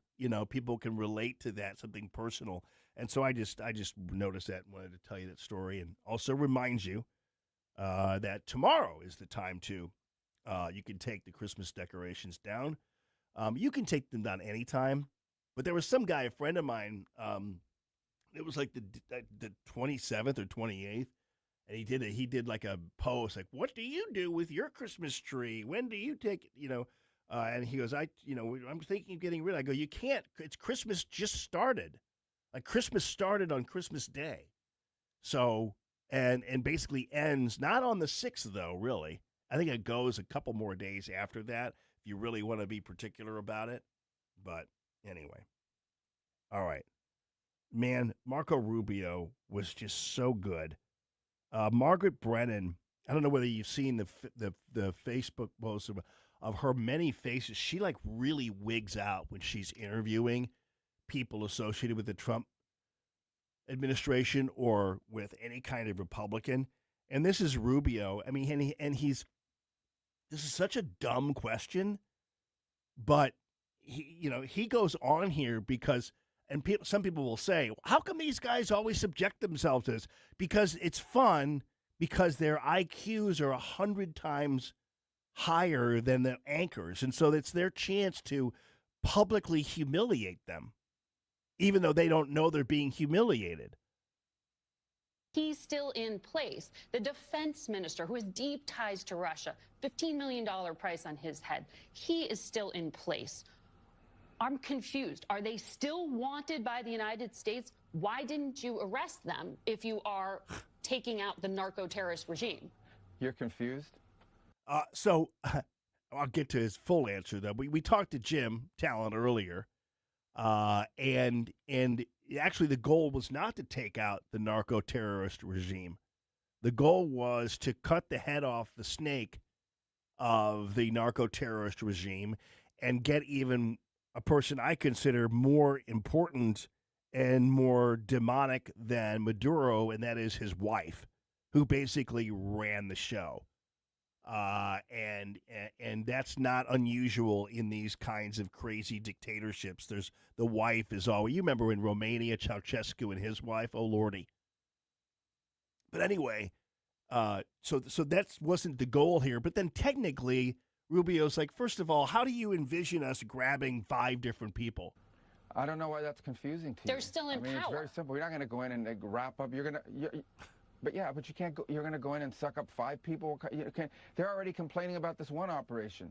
Imagine the howls we would have from everybody else if we actually had to go and stay there 4 days. And Rubio's having fun doing this because you can tell by the look on his face that she's almost doing everything he hoped that she would do, and that is make a complete idiot of herself regarding snatching up these 5 different people. To capture 4 other people. We got the top priority. The number one person on the list was the guy who claimed to be the president of the country that he was not, and he was arrested along with his wife, who was also indicted. And that was a pretty sophisticated and frankly complicated operation. It was. It is not easy to land helicopters in the middle of the largest military base in the country. The guy lived on a military base. Land within 3 minutes, kick down his door, grab him, put him in handcuffs, read him his rights, put him in a helicopter, and leave the country without losing any American or any American assets. That's not an easy mission. And you're asking me, why didn't we do that in 5 other places at the same time? I mean, that's absurd. Idiot. I do think this is one of the most, daring, complicated, sophisticated missions this country has carried out in a very long time. Tremendous credit to the U.S. military personnel who did it. It was unbelievable. And tremendous success. And today, an indicted drug trafficker who was not the legitimate president of Venezuela, who we don't recognize, the Biden administration didn't recognize, 60-something countries don't recognize. Okay, you get it. So basically, Marco Rubio's talking to the dog staring into the Victrola cone, and just kind of, what? I don't understand. It's like that. And he had fun doing it, and it's why it's so entertaining when these guys go on. I think Rubio's even better. I'm not making any statements here, people. So don't think. I'm just saying when it comes to rhetorical jousting, Rubio's probably better than anybody currently in the administration right now. He's really good at this, and it's been fun watching him this whole time. And keeping that regime there, these people, as I told Jim Talent, they're on a landmine that only blows up when they step off of it. They've got guns trained on them right now. They will behave. I hope you guys have a great rest of your day. Ashland, thank you so much. Tony Colombo, Colombo Company, straight ahead. Hey, Colombo here for Intervine, a great local company that has customers all across the country due to the quality of their products. Intervine has the best flashlights, lanterns, headlamps, and even batteries, including the new Monster 2000 Lumen waterproof lantern and the Sentinel 2000 self-defense flashlight. Our home and